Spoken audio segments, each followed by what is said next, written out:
Hello everyone, শুভ নববর্ষ সবাইকে।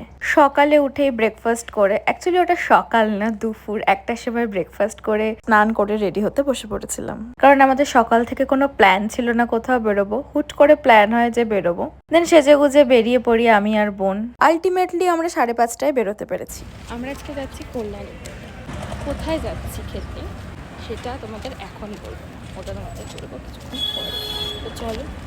তারপর আমরা টোটো ধরে চলে গেলাম কল্যাণী। আমরা খেতে যাচ্ছি ভূতের রাজা দিল বর। অ্যাকচুয়ালি ডিসাইডই করেছিলাম যখন থেকে আমরা ভেবেছিলাম যে কোথাও বেরোতো আমরা বাঙালি কোনো রেস্টুরেন্টে খেতে যাব। পয়লা বৈশাখের দিন বাঙালি খাবার খাবো না, এটা তো হয় না। কাছাকাছি এটাই পেলাম, তো আমরা এখানেই এসেছি। বাই দ্য ওয়ে, আমরা কিন্তু দুপুরে লাঞ্চ করতে এসেছি বিকেল 6টায়। এখানে এসে আমি আর বোন তো বলাবলি করছিলাম যে আমরা আজকের দিনের জন্য একটা পারফেক্ট জায়গা চুজ করেছি লাঞ্চের জন্য।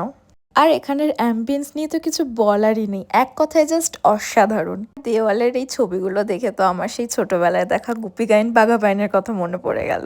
আমাদের খাওয়ার টেবিলে একটা সুন্দর কিউট প্রদীপও রাখা ছিল।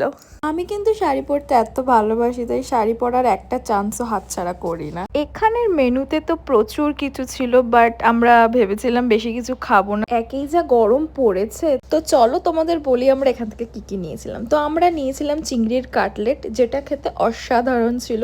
আর প্রত্যেকবার না আমরা এত বেশি খাবার নিয়ে নিই যে পরে খাবার নষ্ট হয়। তো আমি বোনকে বলেছিলাম এবার আমি খাবার অর্ডার দেবো, তুই চুপ করে বসতে থাকবি। তারপর আমরা নিয়েছিলাম বাসন্তী পোলাও এবং মাটন ডাক বাংলো।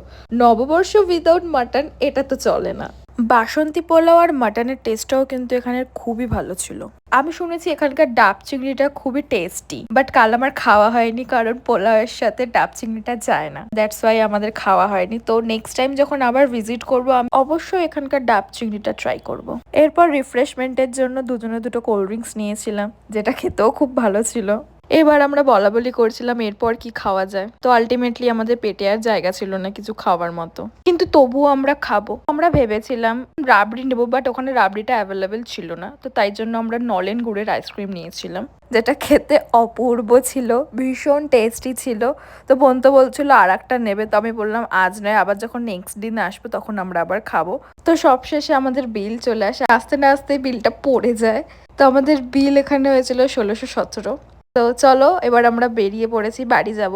বাইরে খুব সুন্দর হাওয়া দিচ্ছিল। তো চলো আজকের মতো এইটুকুই, দেখা হচ্ছে আবার নেক্সট ভিডিওতে। টাটা।